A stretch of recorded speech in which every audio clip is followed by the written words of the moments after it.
petit peu Venez sur le canapé. de Stargate. Venez. Donc avec deux membres d'association des SG Troopers et SG4F. Donc on va parler un petit peu de cette licence, on va parler un petit peu de costumes, de représentation, tout ça.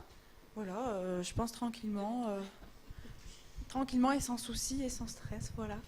Peut-être vous pouvez vous présenter vos associations, présenter Stargate pour ceux qui ne connaissent pas, parce que moi par exemple je ne connais pas du tout. Voilà, comme ça vous pouvez me lyncher en direct.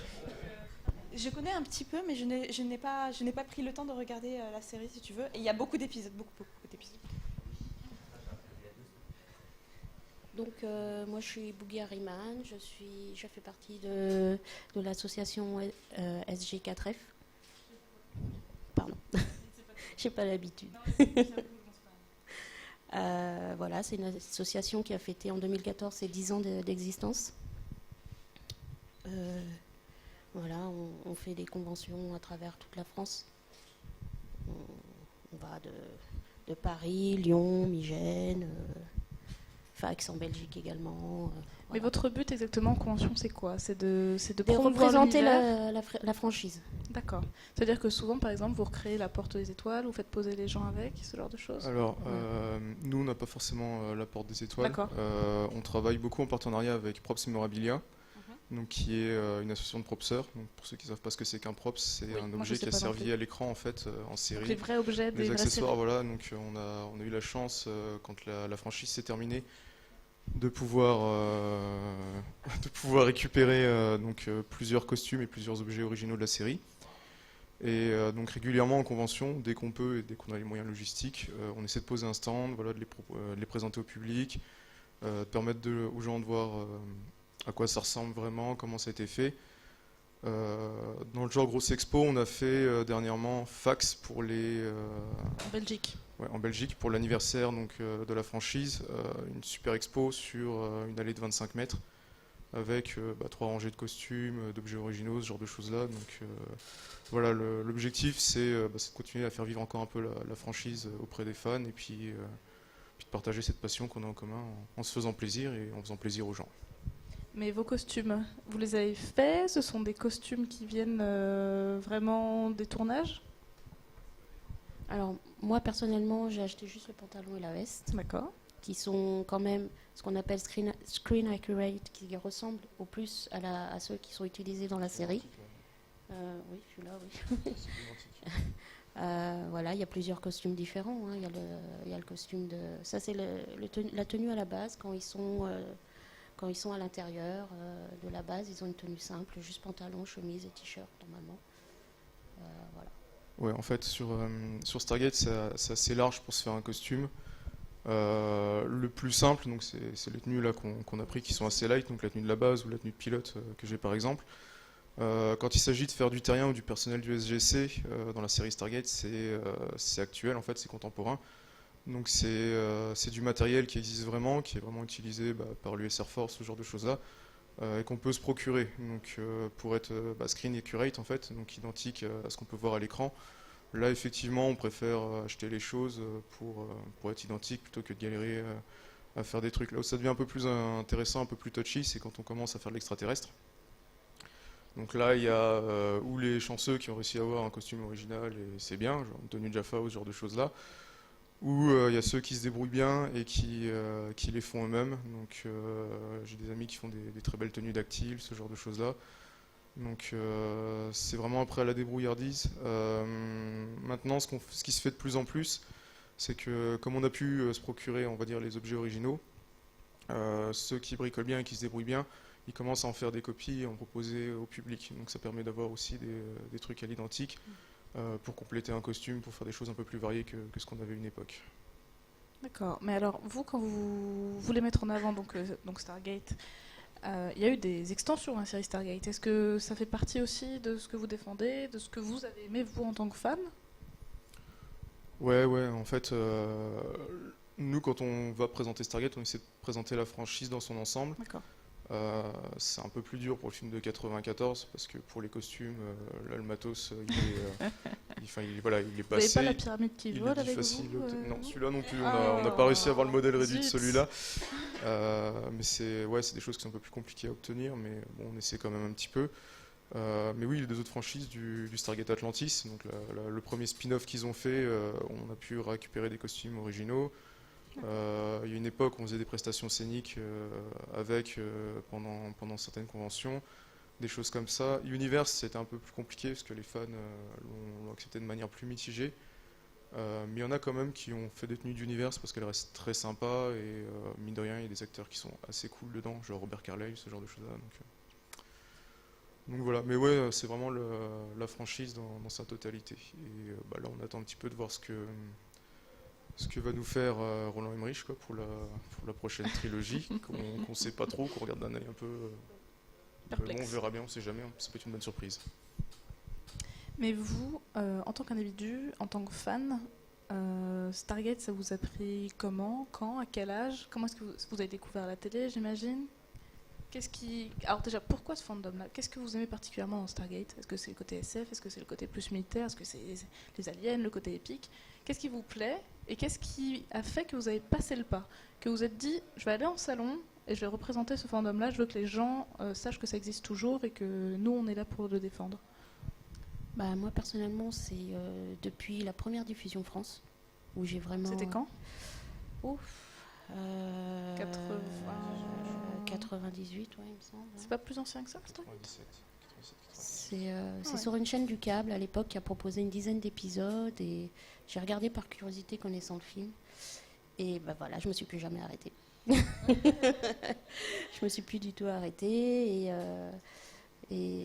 c'est vrai que je faisais les conventions déjà juste en visiteur, et puis après je suis tombée sur les groupes SG Troopers et SG4F. J'ai demandé comment faire pour entrer, et voilà, j'ai commencé à En France, il y a une grande communauté fan de Stargate ou pas? Oh oui, il y en a plusieurs.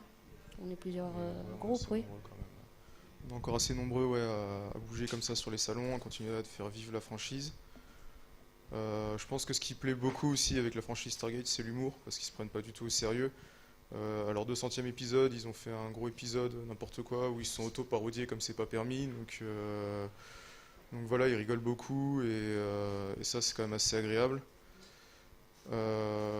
Après, les conventions, il y a aussi l'envie de rencontrer un peu les acteurs, d'entendre les anecdotes de tournage, ce genre de choses-là, d'avoir leur avis un peu sur leur vécu vis-à-vis de la franchise, ce genre de choses-là qui est assez sympa. Vous les avez déjà croisés, vous avez déjà interagi avec certains d'entre eux? Je sais que l'acteur qui fait Tilk est souvent présent sur des conventions en région parisienne. Est-ce que vous avez déjà pu échanger avec lui un peu? Oui, que ce soit alors en France ou à l'étranger, parce qu'il y en a beaucoup aussi à l'étranger. Je pense notamment aux conventions à Londres et en Allemagne, à FedCon. Il y a des conventions spéciales Stargate ou pas? Excuse-moi, je te coupe. Ouais. D'accord. La Chevron 8 en Angleterre. Les Chevrons, oui, globalement en Angleterre. Et qui a lieu tous les ans ou qui... Ouais, de manière biannuelle. Alors je sais pas s'ils ont continué depuis, parce que j'ai plus trop suivi. C'est une superbe opportunité de rencontrer les acteurs, parce que c'est vraiment que du talk show en fait avec eux. Et le soir, quand ils font la fête, les acteurs ils passent de temps en temps. Moi ça m'est arrivé d'arriver un soir et puis il avait un bon coup dans le nez quoi, mais un des acteurs il dit tiens viens je te paye un coup, et puis c'est la fête quoi, on est tous potes, et c'est vraiment super sympa quoi, ce genre d'expérience. Donc ça c'est cool à vivre. FedCon en Allemagne c'est pareil, c'est une bonne opportunité de rencontrer des acteurs, que ce soit en SF, que ce soit du Stargate, du Battlestar Galactica, Doctor Who, ce qu'on veut. Ils ont un panel assez large pour du Star Trek aussi, par exemple. Et c'est pareil, c'est le même principe, quoi. Donc c'est déjà arrivé le soir, on fait la fête, il y a un guest qui vient, il se met au platine, il fait n'importe quoi, et on rigole, quoi. Donc c'est une grosse bande de potes, on fait n'importe quoi et on se marre. Donc c'est aussi ça qui est sympa, et qui donne envie de continuer à faire des conventions. Donc le côté humour qui sort un petit peu de Stargate, qui sort des autres série de SF. Vous aimez la SF avant Stargate, ou c'était pas du tout un genre que vous affectionniez? Si, moi c'est Star Trek évidemment, qui est aussi l'ancêtre, on va dire, de la science-fiction. Tu fais te battre avec les fans de Star Wars toi d'ici 2 minutes. Oui, mais Star Trek est en premier. Après il y a eu Galactica, après il y a eu tout le reste. Même une petite série qui s'appelait Buck Rogers. C'était pas mal. Voilà, non, donc, je pense que c'est un ensemble. Enfin, on peut apprécier la science-fiction ou pas avant d'aborder Stargate, parce que comme c'est contemporain, il y a peut-être des notions qui font mieux passerelle que certaines autres séries où on est projeté directement dans le futur. Il y a beaucoup de choses à ingurgiter, on va dire, d'un bloc avant d'arriver. Battlestar Galactica, par exemple, moi j'adore cette série. C'est pareil, on fait vivre l'univers en costume et avec des props dès que possible. Mais c'est pas facile pour tout le monde, hein, parce que le pilote il fait 3 heures, il faut se le coltiner, il faut retenir tous les noms, les personnages, il y en a une foultitude. C'est vrai. Donc voilà, Stargate c'est simple, c'est familial en plus, donc c'est pas dur à suivre. Je pense que pour les gens qui sont pas ultra fans de science-fiction, ça reste encore assez C'est abordable mieux de commencer et par facile. Stargate. C'est une possibilité, quoi. Donc après, c'est selon les goûts de chacun.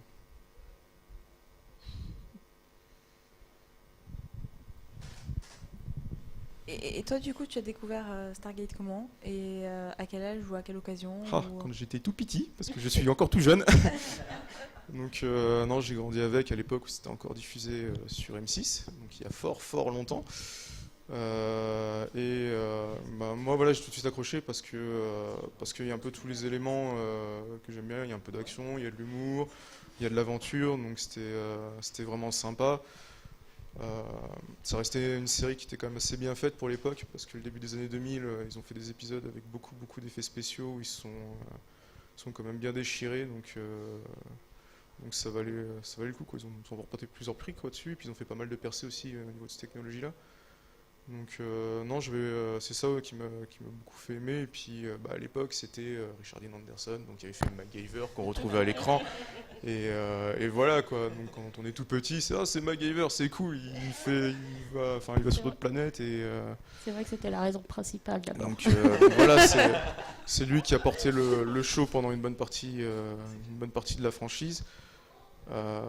Après, moi personnellement, alors c'est pas l'avis de tout le monde, je trouvais que les acteurs qui ont repris la suite, ils ont bien porté aussi, quoi, que ce soit dans les spin-offs ou les saisons qui ont suivi. Donc, mais voilà, c'est familial, c'est bon esprit, c'est pas prise de tête, et voilà, c'est toujours sympa à regarder. Si des gens veulent, un peu comme moi, qui veulent découvrir un petit peu l'univers de Stargate, par où commencer en fait? Qu'est-ce que vous conseillez? Est-ce que c'est le tout film. premier épisode? Le film. C'est ce que j'allais dire.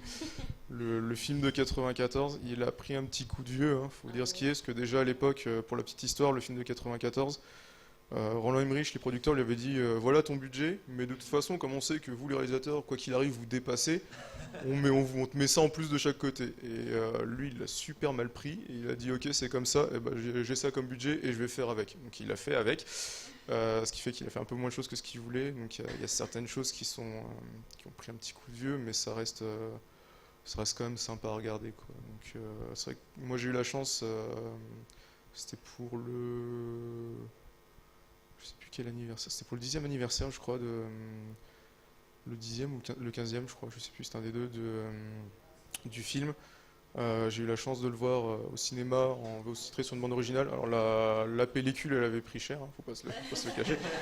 Mais voilà, c'est toujours un plaisir à voir et ça reste vraiment sympa. Après, c'est les années 90, quoi. Donc tout le monde fume, le héros il fume, voilà, quoi. C'est ça qui est un peu rigolo, le côté nostalgique là-dessus. Question. Qu'est-ce que vous pensez justement de la différence entre le colonel O'Neill du film et le colonel O'Neill de la série? J'y vais, tu vois. Alors, c'est super intéressant parce que Richard Dean Anderson lui-même, il fait une allusion dans la série à ça, oui. Ouais, il l'a abordé lui-même. Voilà, dans le film, il y a un ton qui est que son gosse s'est buté avec les armes à feu, avec son arme de service. Donc forcément, le mec, il va pas bien. En plus, il l'envoie sur une mission où c'est bien parce qu'il a il a des prédispositions pour rester là-bas. Donc ils ont dit c'est bien, c'est le candidat idéal. Dans la série, après, ce qu'il faut voir, c'est l'acteur aussi, Richard Dean Anderson, qui a dit un rôle comme ça, je le tiendrai pas, quoi. Donc il peut pas, parce que lui, faut qu'il se marre, faut qu'il fasse des blagues.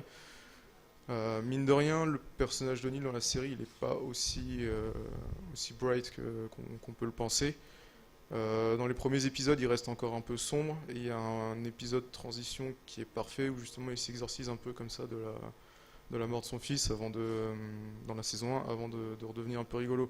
Mais il y a des épisodes où il est ultra sombre, je pense notamment à un où il débarque sur une planète, il y a un peuple qui est en guerre, et il le dit clairement, quoi. Il dit j'en ai rien à foutre de ce pourquoi ils sont en guerre, Moi, ce que je veux, c'est leur technologie. Ils sont prêts à nous la donner. Ils sont désespérés. On y va. Bon, à la fin de l'épisode, ils le font pas trop parce qu'ils sont pas en guerre pour de bonnes raisons. Mais à la base, c'était ça, quoi. S'ils ont des trucs qui nous intéressent, on va y aller, on va en profiter, quoi. Donc il est pas aussi blanc que ça. Mais il précise bien quand même en disant à chaque fois, moi c'est O'Neill avec 2 L. C'est ça. O'Neill avec 2 et L, l'autre, ouais. il est moins rigolo que moi. Oui, voilà. Parce qu'il a qu'un L, ouais, dans le film, Voilà. il a qu'un L. Donc je sais pas Je me pourquoi. souviens de cet extrait, il est marrant. Il le répète assez souvent.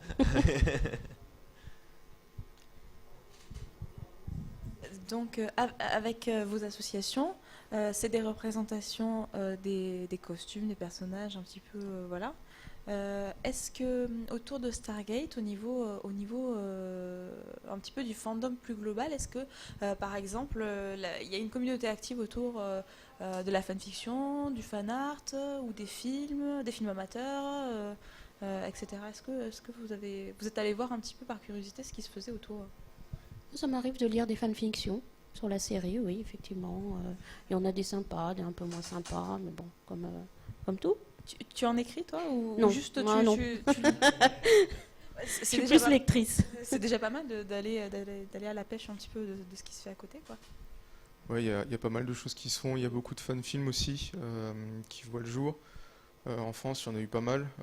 Des choses vraiment sympas à voir. Il y a les productions de Wargame Pictures, par exemple, qui sont à voir, qu'on peut retrouver sur la page Facebook des SG Troopers. Il y a après, il y a beaucoup de projets plus ou moins grands qui voient le jour, qui sont encore en cours. Le problème quand on fait du Stargate, c'est toujours qu'il faut pas mal de post-prod et quand on est amateur, ça met du temps. Mais ça vaut le coup, quoi, parce qu'il y a vraiment de belles histoires, il y a des belles inventions, il y a des gens qui prennent d'autres équipes que SG1 et qui permettent un peu d'étendre l'univers comme ça, qui font de belles aventures, qui ont un autre point de vue sur la franchise et qui restent assez sympas. Les gens se mobilisent pas mal parce qu'il y a encore des jeux vidéo amateurs ou des simulateurs qui ressortent, des choses assez bien faites, mine de rien. Donc c'est encore vivant dans l'esprit des gens et on retrouve pas mal de compositions, que ce soit des écrits, du dessin. Il y a vraiment beaucoup de choses à voir, quoi. Donc, je pense qu'on aura encore beaucoup de choses à voir dans le futur autour de ça. Et est-ce qu'il y a des représentations un peu grandeur nature, je sais pas, un week-end immergé Stargate et on y va et puis à fond, quoi? Alors il y en a eu. Il y a eu des moments où nous, par exemple, les SG Troopers, on a été invités sur des GN. C'est toujours compliqué parce que c'est les règles de GN adaptées, quoi. Je veux dire, on va viser la personne et puis on va faire semblant de tirer avec les répliques pour éviter que tout le monde porte des lunettes, etc. Et tout. Généralement, quand on fait appel à nous, c'est pour un élément de surprise. C'est-à-dire les gens, ils vont faire un GN Medfan, c'est cool, et au bout d'un moment, ils tombent sur un truc un peu bizarre, et il y a la porte qui s'ouvre, et un Malp qui sort. Et là, ça fait oh, qu'est-ce que c'est que ça? Donc il y a des choses comme ça, et là tout d'un coup, le GN il prend une autre tournure, quoi. C'est génial, c'est. Donc parce que les mecs ils s'embarquent pour ça, effectivement. Nous, on arrive au milieu de ça. Il y a eu un SIGOPS aussi, donc c'était mi-GN, mi-Airsoft. Mais avec du Stargate, des mecs qui jouaient les Ori, les Jaffa, les barbares entre guillemets locaux, et il y a eu des choses assez drôles, quoi. Ce week-end-là, je sais qu'il y en a qui ont fait des bonnes blagues, comme on va ouvrir une porte, alors le mec il fait semblant de mettre du C4 et ses potes sont pas du tout au courant. Il fait le coin du mur, il appuie sur la télécommande, et leur gars qui est totalement complice, il va craquer une grenade à plâtre. Donc il y a le gros truc de fumée avec l'explosion. Ça a vraiment pété, waouh! Donc voilà, on rigole bien. Mais généralement, quand on fait appel à nous, c'est tiens, on va mettre ça, les autres joueurs s'y attendent pas du tout, et là ça fait qu'est-ce qu'on fait? Puis généralement, comme l'équipe SG elle est blindée en GN, quoi, le ZAT, ça va très vite, on lui dit les règles. Tu désignes machin, il a sommé, tu le redésignes une fois, il est mort, la troisième fois il disparaît. Donc généralement, l'équipe SG, c'est pas trop les mecs qu'on va chercher, quoi. Donc, c'est génial de faire du coup, de pouvoir faire des crossovers comme ça entre des univers qui sont très différents, quoi. Et c'est vrai qu'au niveau du GN, que ce soit du côté, si par exemple c'est du Medfan, d'un coup il y a la team SG qui arrive et que déjà qu'est-ce que c'est, quoi. Ça doit être assez perturbant. Bon, après on connaît tous un petit peu les univers, mais du coup ça doit être, je pense, à intégrer dans le jeu, ça doit être assez perturbant. Mais qu'est-ce que c'est? Et puis Medfan quand même, c'est pas tout à fait les mêmes armes. c'est sûr que il fait appel aux flèches et aux épées de GN, quoi. S'il y en a un qui sort avec la batteuse comme ça, oui, c'est pas la même, quoi. Mais bon, après, c'est pareil, l'équipe SG, quand elle joue son rôle, normalement, même s'il y a le moindre conflit, c'est bah non, je suis désolé, on va pas intervenir, quoi. Donc, on vous donne des médicaments, de la nourriture, ça vous fait plaisir, mais non, on va pas intervenir, quoi. Donc,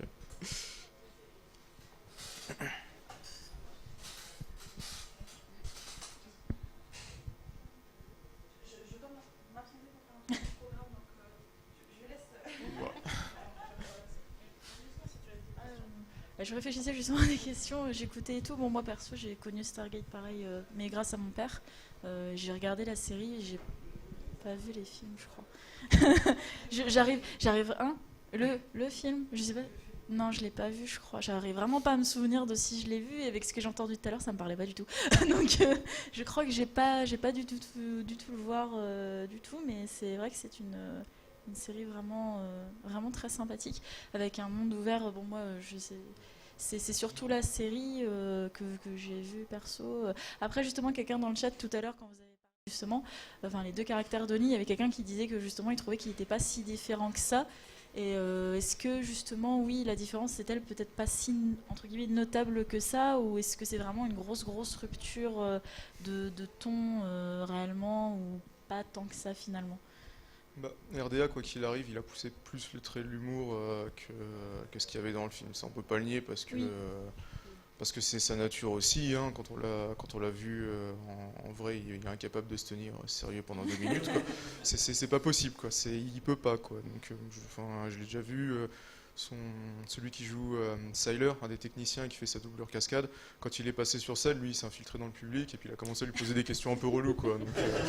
Donc voilà, il sait pas se tenir et bon voilà, c'est un grand enfant. Donc forcément, oui, c'est ce que je disais en fait. Il a toujours un peu ce côté sombre, mais on peut pas le mettre autant que dans le film parce qu'après, ça reste un show familial.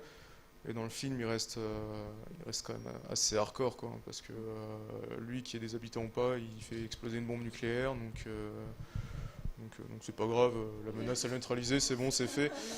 Bon, il y a un peu plus, il n'y a pas que ça, mais il y a un peu plus de cas de conscience quand même dans la série. Après, ça se défend oui et non, parce que c'est vrai qu'il y a un moment où ils défendent un peuple qui va se faire défoncer par un vaisseau qui est en train de terraformer leur planète. C'est pareil, il est prêt à lâcher un générateur qui fait une explosion nucléaire pour se faire le vaisseau, quoi. Donc c'est pas fin, mais il est un peu plus lighté quand même que dans le film. Déjà il fume plus, donc c'est déjà quelque chose et voilà. Et je pense que même RDA il a déjà fait des efforts pour le rôle parce que lui il est déjà anti arme à feu et pas trop militariste de base, quoi. Donc je pense qu'il a déjà, je sais pas, il a dû prendre sur lui quelque part à un moment où c'est justement parce qu'il y avait ce message-là que son fils est tué avec son arme à feu qu'il a pris le rôle. Mais au bout d'un moment, même pour lui, ouais, il fallait qu'il le fasse un peu plus. Et puis le personnage, il évolue, quoi. Donc effectivement, au début, il reste sombre, mais au fur et à mesure du temps, ça va quand il prend des choses un peu plus à la légère. Donc la rupture, elle est pas nette, ça c'est clair, mais c'était quand même amené au fil des épisodes et des saisons. Ce changement de personnage, parce que sinon après c'est pareil, hein, Daniel Jackson, quand on le voit à la saison 1, il est très proche du film, bah, à la saison 10 il est plus carré que Teal'c dans le pilote et il se sert de tous les flingues qui passent sous la main, quoi. Donc bon, bah oui, lui aussi il a évolué, quoi. Donc, Mais c'était prévu parce que moi je connais pas du tout la genèse, j'ai vu le film il y a très longtemps. Est-ce que quand ils ont fait le film, ils se sont dit on va faire une série? C'était prévu dès le début? Ou ils ont fait le film, ça a très bien marché, ils se sont dit chouette on va faire une série? Qu'est-ce qui s'est passé en fait? alors le film, il a eu la maladie de Roland Emmerich. Donc Roland Emmerich, lui, il a une grosse maladie quand il fait ses films, c'est il fait un film, le film il est sympa, il est bien, il dit je vais faire une suite. Et puis il passe à autre chose. Donc voilà, il a fait ça sur quasiment tous ses films. Là, il refait un peu marche arrière en ce moment. Mais à la base, non, c'était pas du tout prévu. Et en fait, c'est Brad Wright et Robert C. Cooper qui ont vu le film et qui ont dit ah, c'est énorme le concept de la Porte des Étoiles, il y a une opportunité infinie pour faire une série télé derrière. Ils ont dit ouais, on va monter un dossier, on va voir la MGM. Et c'est comme ça qu'ils ont lancé la série. Et après, Ils ont réussi à récupérer les droits, les acteurs, tout ça, à partir d'un film qui avait été fait par quelqu'un d'autre. Ouais, parce que c'est la MGM qui avait les droits. Donc ils sont allés s'arranger directement avec la MGM. Donc c'est elle qui avait le droit sur le film, tous les personnages, etc. Et tout. C'est pour ça que Roland Emmerich fait un peu la tête aussi. Bah oui, pour le Parce coup. que ça s'est développé sans lui. La nouvelle trilogie qu'il fait, où il dit j'efface tout, même le film que j'ai fait pour faire quelque chose de nouveau. Ça sent un peu le côté. Parce que là, voilà, l'idée, quoi. c'est qu'ils refassent une trilogie de films. Oui. Sur l'univers Stargate, Voilà, parce avec qu'à la base, les mêmes acteurs. Stargate devait être à la base une trilogie, et donc il va faire avec probablement de nouveaux personnages, de nouveaux acteurs. Et les fast-food recommencent. Et ouais, voilà, il est fast Ok. il recommence parce que ça s'est développé un peu sans lui, quoi, et je pense que il a pas trop apprécié, quoi. C'était pas sa vision des choses, donc voilà, il fallait qu'il. Et justement, moi, la question que je me suis posée, c'est que bon, moi j'aimais beaucoup Stargate, mais je les aimais beaucoup pour les personnages. Et justement, c'est pas un peu un pari risqué qu'ils les fassent tout comme ça et qu'ils reprennent absolument aucun personnage? Parce que je pense que ça va un peu fâcher du monde. Après, ça peut être une bonne intention de la part de l'auteur, mais là, ça a l'air plus d'être de la mauvaise rancœur, de se dire ah, j'ai loupé le coche, on me l'a passé sous le nez. Donc, du coup. Vous, personnellement, est-ce que vous pensez que ça va être un pari réussi ou que ça... c'est pas trop... On demande à voir. Ouais, voilà, il est Le pas. mieux, c'est de voir, oui, c'est sûr. C'est pas encore assez avancé, même que ça soit, parce que maintenant il y a tout qui filtre, quoi, sur les films, donc.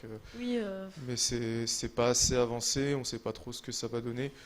S'il garde un peu le même esprit qu'il a voulu mettre en 94 et que son histoire est cohérente, bah pourquoi pas. Allez, c'est alternatif, on va pas cracher dessus parce que le nouveau Star Trek, quand il est sorti, bah, mine de rien, enfin moi en tout cas je l'ai vachement apprécié. Donc, c'est vrai alors, qu'il c'est a vrai eu de bonnes critiques. ouais, les puristes hardcore ils vont dire ah, c'est pas possible, c'est une hérésie, mais bon après C'est toujours un peu comme ça. on hein. va pas s'en plaindre.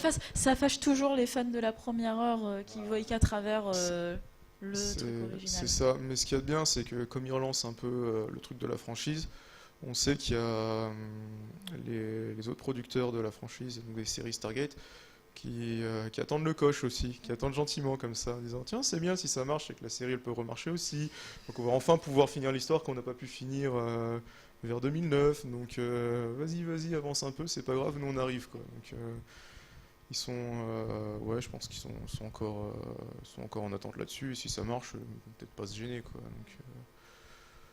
Donc voilà, mais ouais, faut vraiment demander à voir, ça peut être très très sympa, quoi. De toute façon, si c'est n'importe quoi, ça dépassera pas le stade du premier film. Oui, Et puis je voilà, pense. donc ça va pas se casser la tête, hein. Je veux dire, il y a beaucoup de choses qu'il veut faire. Il veut refaire sa trilogie Stargate. Il a dit qu'il voulait faire une suite à Independence Day. Oula. Même si c'est Oula. même si La- ces deux acteurs, ils ont dit non.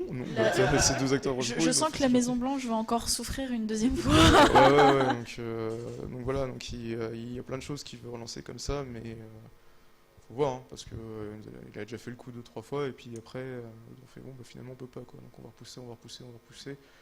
Et on verra. Là il est mal barré, hein, parce que dans les années à venir, il y a quand même du Star Wars, du Marvel et compagnie qui va sortir, Il y a de la concurrence. et trouver sa place là-dedans, c'est un peu compliqué.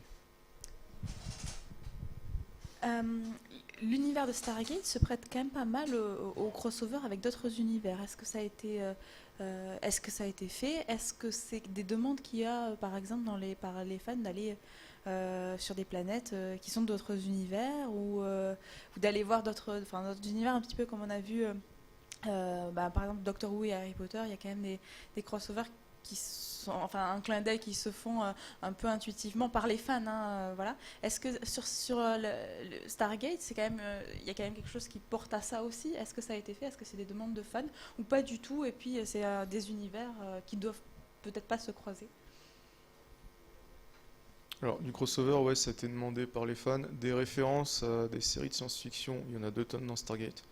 Que ça soit une petite réplique glissée par-ci par-là, des situations. L'épisode 200, ils sont pas gênés, hein. Ils sont plagiés eux-mêmes, ils ont plagié les copains. Les autres séries qu'ils ont fait avant, c'est passé. Allez, vas-y, on fait passer tout le monde. Les 2 acteurs qui ont rejoint le cast aussi. Oui, Farscape par exemple. Avec là, Farscape, ouais, ils ont mis sévère. Après, je sais pas si on fait un crossover avec d'autres franchises parce que enfin, dans la série, je pense pas qu'ils le feront parce que ça se prête pas forcément pour. Même s'il y a plein d'opportunités parce que Stargate c'est aussi des réalités alternatives, des choses comme ça, donc c'est possible, mais je pense pas qu'ils le feront. Ils avaient l'opportunité de le faire, hein, parce qu'ils tournaient BSG au même moment, donc ils sont pas mal tirés le mou l'un et l'autre où ils rigolaient, ils faisaient du hockey ensemble, etc. et tout, mais je pense qu'ils n'ont pas passé ce cap et ils le feront pas forcément. Dans le même esprit que les autres franchises ne le feront pas forcément. Ça n'empêche pas les fans de le faire par contre. Enfin, plus récemment, là par exemple, dans les autres franchises, on sait qu'il y a des clins d'œil. Bon, c'est les mêmes au niveau des mêmes boîtes, mais Arrow et Flash se font par exemple des clins d'œil l'un l'autre, etc. Donc après, on pourrait imaginer qu'il y ait des échanges comme ça entre peut-être des franchises qui sont tournées en même temps et. Enfin, je sais pas, c'est une question ouverte. Hein. Alors, ouais, Arrow et Flash, alors sauf si je me trompe, et dans ce cas-là, je vais me faire buter dès que je mets un pas dehors. Il me semble que c'est du DC Comics, si je dis pas de bêtises. Ouais, et donc du coup, c'est la même boîte, et c'est le... C'est complètement, c'est la même boîte et même pire que ça, c'est-à-dire que les scénarios sont construits pour que tu puisses voir un épisode. Si par exemple Arrow va voir Flash machin, donc tu as le truc, enfin, ou un personnage qui va voir dans l'univers de Flash, il n'est pas disponible pour l'épisode d'après. Enfin, tu vois, c'est vraiment en parallèle comme ça et c'est assez intéressant parce que du coup, tu peux voir un épisode de Arrow, un épisode de Flash en alternance, quoi. Alors, dans Stargate, ils l'ont très peu fait, mais là, en fait, c'est du DC Comics. La même manière que Marvel, ils font intervenir leurs personnages dans les uns et les autres des films et de leurs séries. Là, chacun a sa franchise. Donc, dans Stargate, en intra-franchise, ils l'ont déjà fait, par contre, prendre des personnages de SG1 pour les mettre dans Atlantis ou Universe. Ça a été déjà... Ouais, voilà, c'était déjà été pas mal fait. Je sais que la fin de la saison 8 de SG1, par exemple, a totalement influé la fin de la saison 1 de Atlantis. Donc il y a pas mal de choses, les problématiques, en fait, plus ça va, plus c'est de manière macro. Donc, parce que au bout d'un moment, il y a 2 tonnes d'ennemis, donc il faut choisir où est-ce qu'on met le pognon, mine de rien, ce genre de choses-là, quoi. Donc, mais c'est pas forcément la crise dans la série, hein, parce qu'on produit, donc il n'y a pas de souci. Hein, donc, visiblement, ils n'ont pas eu la crise économique pour financer ce genre de choses-là. Mais c'est un peu plus compliqué en fait, c'est pas pareil que, que ces maisons-là qui détiennent tous les personnages qui font partie de toute façon d'un même univers, quoi qu'il arrive de base. Là en fait, si on fait du crossover, que ce soit du Stargate avec Doctor Who ou autre chose, on met 2 univers en collision, c'est pas pareil quoi. Donc, est-ce qu'au niveau des productions de fans, par exemple, enfin, on disait les fanfictions ou peut-être les fanfilms, est-ce que au niveau des fans, les fans se sont peut-être appropriés un petit peu ces différents univers ou peut-être pas? Dans les fanfictions, oui. J'ai lu plusieurs sur Doctor Who, Stargate, justement. Même Jag, une série d'avocats de la marine, voilà. C'est vrai, on en a pas parlé, ouais. Donc Stargate, Jag. Pardon ? On aurait pu parler du Jag aussi, hein. Ça fait partie des univers qu'on fait en costume aussi. Donc, ouais. Qu'est-ce qu'il y a eu d'autre ? Avec Charmed, Harry Potter. C'est génial. Ouais, même Buffy contre les vampires. Donc il y a eu beaucoup de choses faites là-dessus. Ouais. Ouais, après, dès que ça touche, dès que c'est fait par des fans, il n'y a plus de limite, quoi. Ouais, c'est que l'imagination des gens. Donc, Oui, justement, c'est ça. Et puis c'est quand même un univers qui se prête à aller partout. C'est un peu comme le Docteur où au final on peut l'amener partout. Et du coup, Stargate, c'est ça, on peut l'amener partout et le remettre dans d'autres licences qui existent et qui sont qui en temps normal ne prêtent pas du tout à la SF et du coup de mélanger le fantastique, la fantasy, etc. Et de rajouter la SF par-dessus, c'est juste, pour moi je trouve ça c'est juste super, quoi. Donc voilà. Donc là à l'instant on a parlé du JAG, donc on va faire peut-être une digression si on a le droit. Donc outre Stargate, donc quelle autre série vous abordez? Donc là je vois qu'il y a le colonel Adama, donc c'est pas totalement Stargate en fait. Non, on aime bien faire des petits clins d'œil à droite à gauche, hein, que ce soit le t-shirt qui est en Galactica ou ce genre de trucs là. Qu'est-ce qu'on fait en costume? Alors on va sortir la liste. Il y a du BSG. Donc Battlestar Galactica. Ouais, Battlestar Galactica. Il y a du JAG. On a fait du costume du JAG, du NCIS, du Marvel Agent of S.H.I.E.L.D. On peut citer, même si ils sont ultra connus, mais évidemment il y a la 501 et la RL pour Star Wars. Donc voilà, ça c'est un peu incontournable. Qu'est-ce qu'on a fait? Du Firefly. Du Firefly, on en a fait. Donc on s'est bien fait plaisir à en faire. Qu'est-ce qu'on a fait d'autre? C'est-à-dire que vous tous, individuellement, vous avez chacun plusieurs costumes chez vous? Oui. D'accord, aussi bien donc Star Wars, JAG. Moi j'ai un costume Star Trek. D'accord. En plus, pour l'instant. Voilà, avec à chaque fois on essaie d'appliquer un peu le même principe et la même discipline qui a été mis en place par la 501e dans Star Wars, qui consiste à dire c'est fait comme ça à l'écran, il faut être au plus proche et le plus screen accurate possible. Donc c'est du temps d'observation, voir ça ils ont ça, etc. et tout.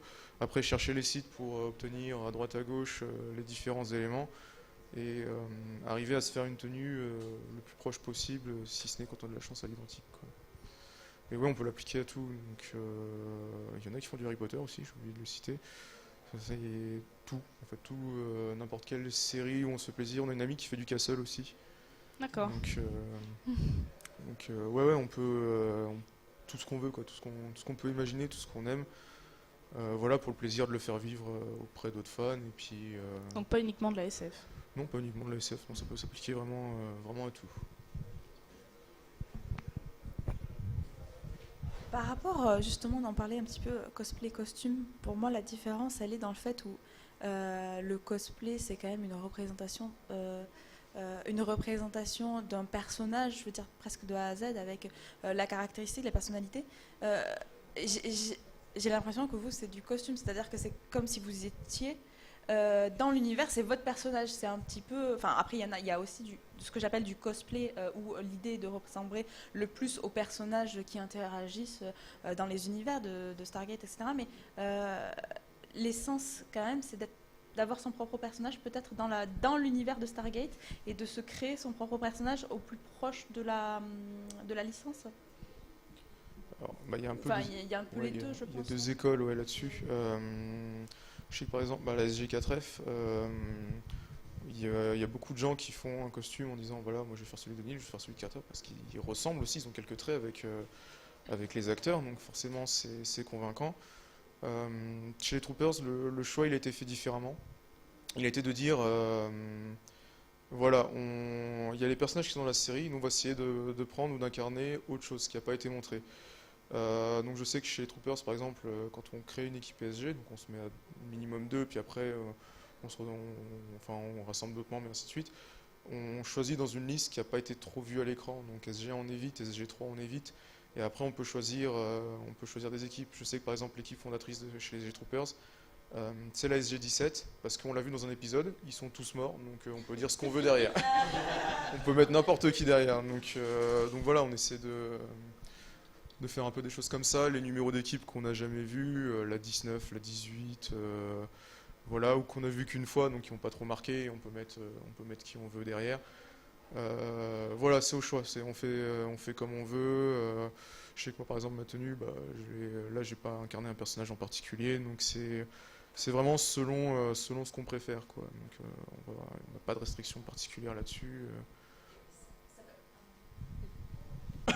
Ça permet aussi plus facilement d'incarner, de représenter la licence aussi, parce que du coup, tu n'as pas d'identification des personnages célèbres, mais ça fait vivre l'univers. C'est comme, par exemple, donc, je vais reprendre par Harry Potter, l'idée n'étant pas peut-être d'incarner Harry, Hermione ou Ron, mais d'incarner un élève de Poudlard qu'on ne voit pas, qu'on a nommé et qu'on n'a jamais vu à l'écran. Voilà, si je veux incarner exactement Monsieur ça. X, voilà, ouais.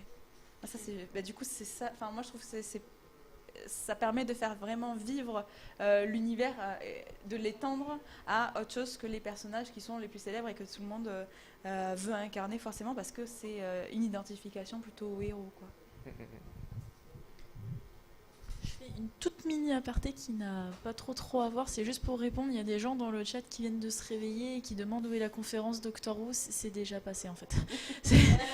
Non, parce qu'il y a quelqu'un qui est là, où c'est, qui panique. C'est déjà passé, je suis désolée. Je préférais le dire plutôt que la personne se dise que voilà. Donc c'était juste la petite aparté. Voilà. Non, mais il peut venir pour Stargate parce que c'est vachement bien aussi. Voilà, mais c'est juste que j'ai vu des gens s'affoler dans le chat. Alors je sais pas si le programme n'avait pas été édité ou s'ils sont mal réveillés ce matin, mais voilà, je crois que vous êtes mal réveillés. Donc voilà, c'était juste comme petit aparté sur Doctor Who. Moi je voulais aussi, parce que Stargate, même si c'est un univers que j'aime beaucoup, je le connais fort peu. Peut-être qu'on peut aussi parler donc d'autres séries que vous incarnez. Et, moi je voulais parler de Battlestar Galactica, qui en plus a une histoire un peu particulière parce que c'est une série qui, comme Doctor Who, pour ceux qui ont raté la conférence précédente, est une série donc, qui a eu une première version dans les années 80. 70. Fin des années 70. Ouais. Et ensuite, donc, il y a eu... Alors, je sais pas, c'est pas franchement un reboot. Est-ce que c'est la même histoire ? Si, c'est la même histoire qui a été reprise. Donc un reboot qui date de 2003. C'est si vieux que ça déjà? Oui, Mon Dieu, parce on est qu'ils vieux. sont- Voilà. Alors, entre 2003 et 2005, c'était un peu particulier, quoi. Mais, parce que je sais qu'ils avaient les mêmes plateaux, ils tournaient au même endroit que la franchise Stargate à ce moment-là.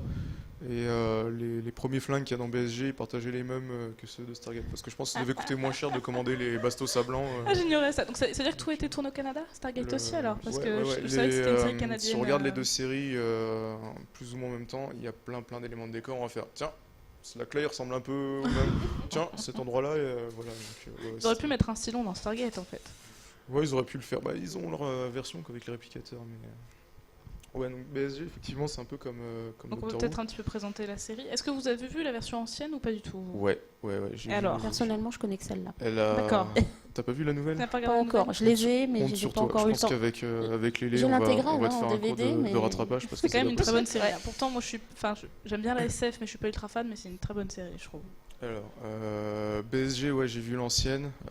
Elle a pris un coup de vieux, quoi. Donc après, il faut se mettre. Niveau effets spéciaux, bon, c'est fin Ouais, des années mais 70. Faut se mettre dans l'état d'esprit de l'époque, je pense, parce que c'est super bright, voilà quoi, c'est les personnages, le héros c'est le héros, le méchant c'est le méchant, et on y va, donc bon bah c'est... Alors, au niveau de l'histoire, pour ceux qui connaissent pas, parce qu'il y en a peut-être qui connaissent pas, on peut peut-être faire un rapide résumé Ouais, de alors quoi ça parle. il me semble qu'il y a une variante entre la nouvelle version et l'ancienne.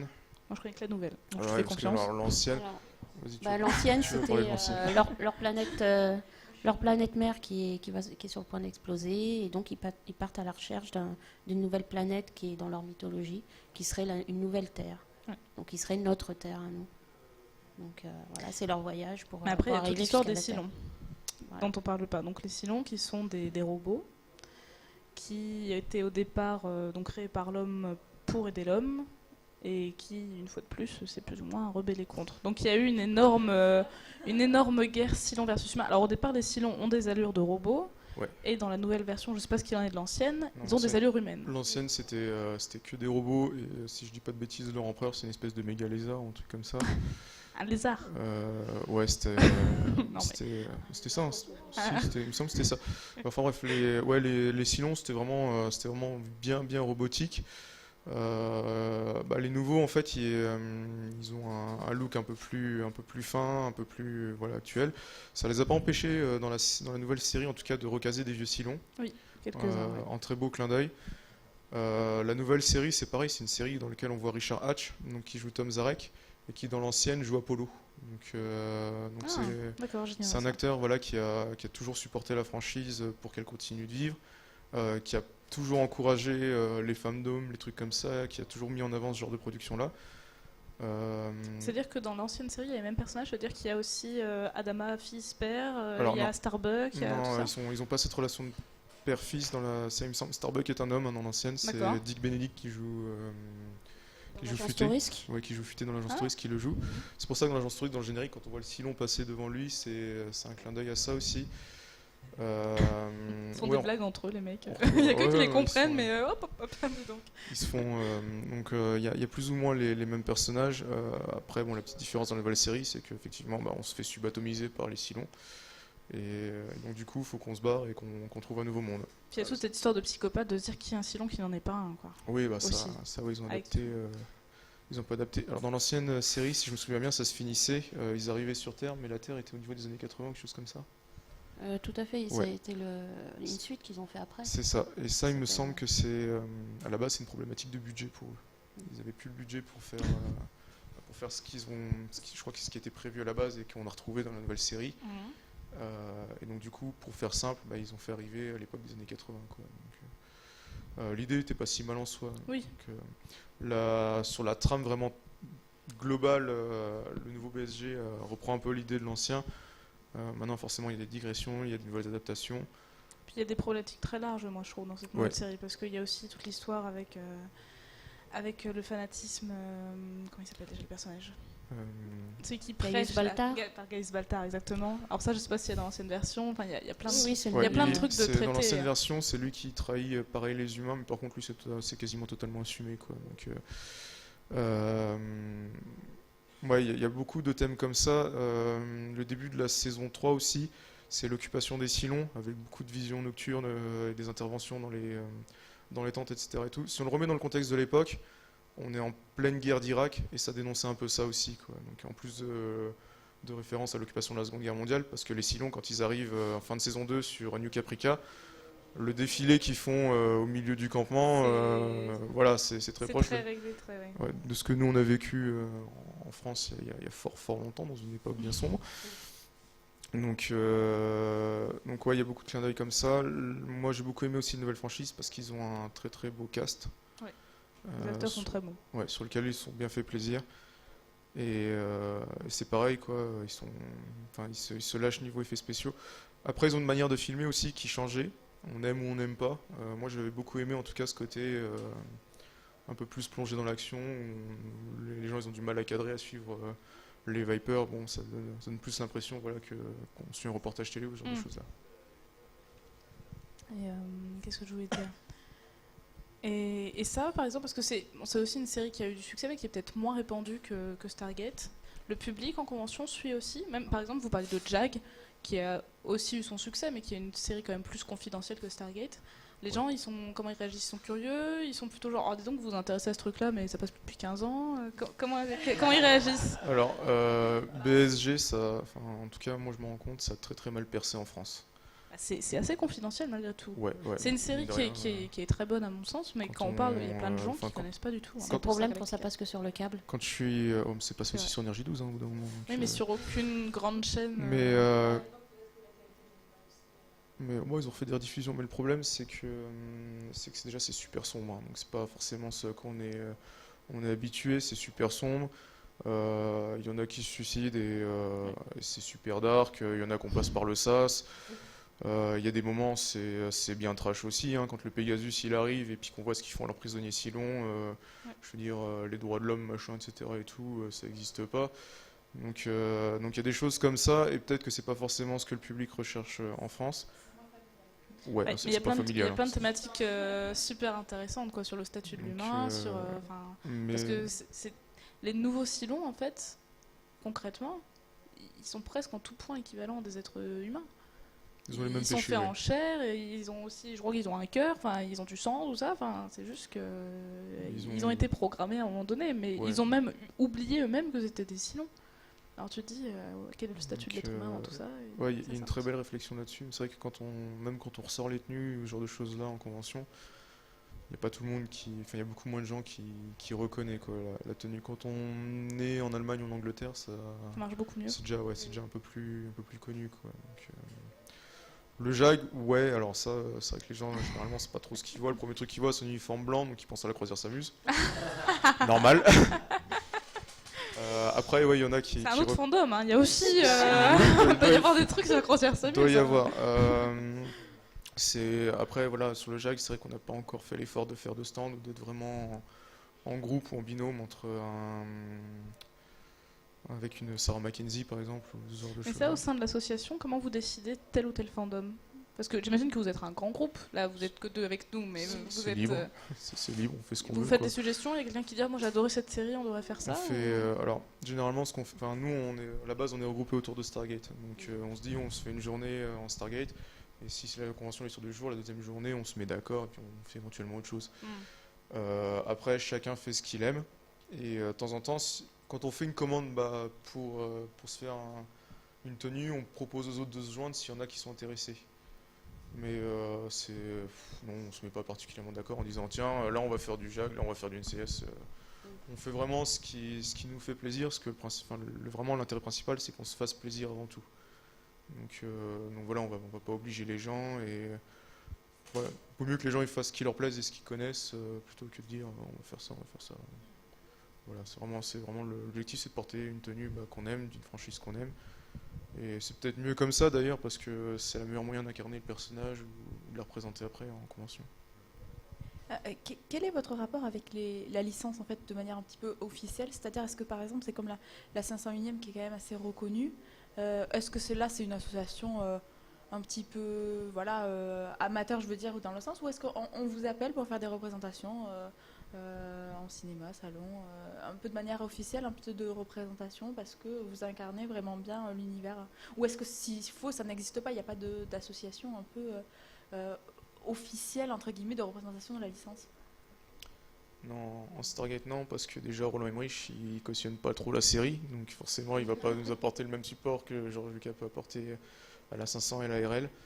Maintenant, quand il y a des événements, on se connaît tous, donc et quand les gens ils cherchent des costumes ou trucs comme ça, ils tapent sur internet, généralement on termine dans les premiers qui remontent, donc ça va assez vite. Ouais, il y a des moments où on nous a appelé, on nous a proposé pour faire quelques animations. Après, c'est toujours compliqué parce que Stargate, surtout dans le contexte actuel, là on se pose un peu des questions. On sait que sur les prochains salons qu'on va faire, on va y aller avec des tenues light comme ça. Parce que sur Stargate, il y a aussi des répliques d'Airsoft, qui sont des reproductions lithantiques d'armes réelles. Même si c'est des jouets aux yeux de la loi, ça reste comme des reproductions d'armes réelles. Et il y a des gens à qui ça peut pas passer, ça peut faire peur, ce genre de choses-là. Surtout qu'en convention, à l'heure actuelle, ils interdisent. Ouais, Là, c'est très compliqué. C'est que maintenant, les répliques même, donc les katanas sont interdits et Airsoft est interdit complètement. Donc, ouais. voilà. Alors, avec les événements actuels, évidemment, Airsoft, toutes les répliques d'Airsoft ont été interdites. Nous, dans Stargate, on a beaucoup pâti aussi un peu de la mode qui est en convention, de l'Airsofter qui vient montrer son matériel, parce qu'il y a des amalgames qui ont été faits.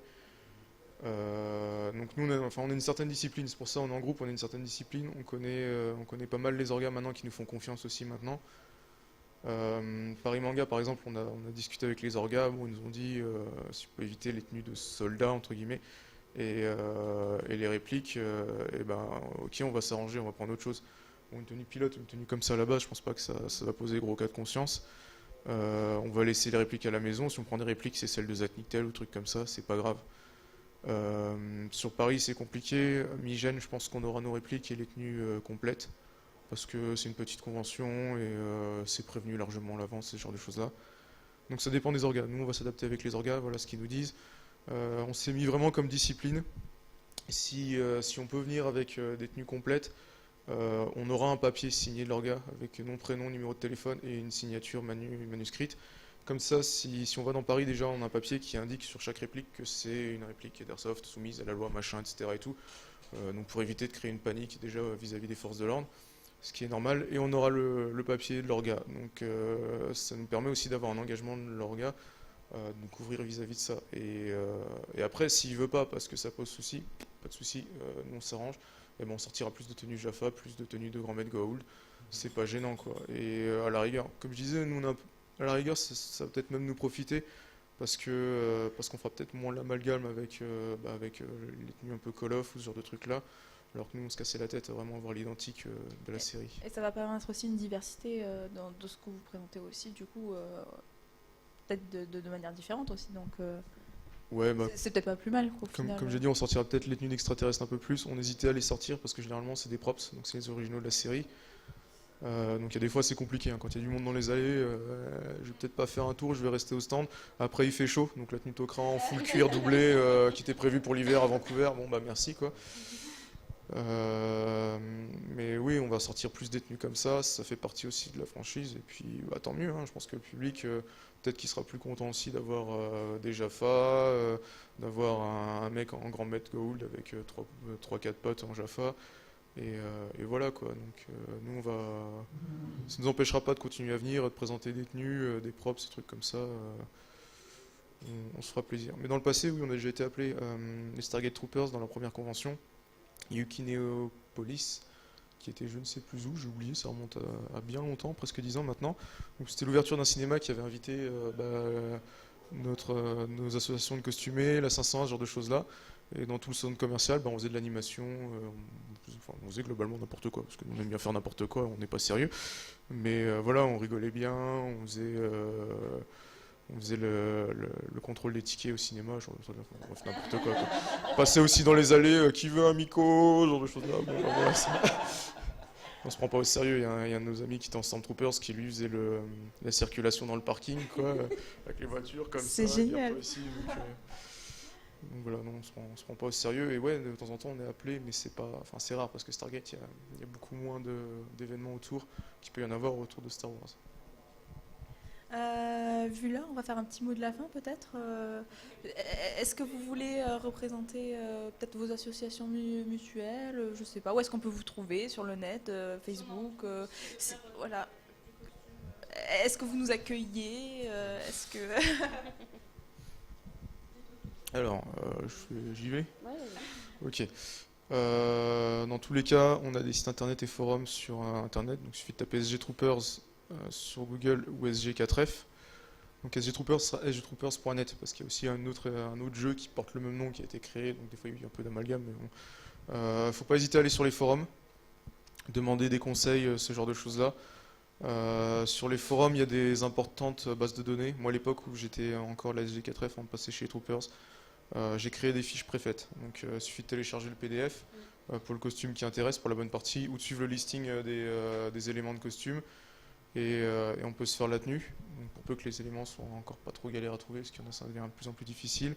Il y a des carnets d'adresses aussi, donc, qui sont déjà prédisponibles pour se faire une tenue au plus simple.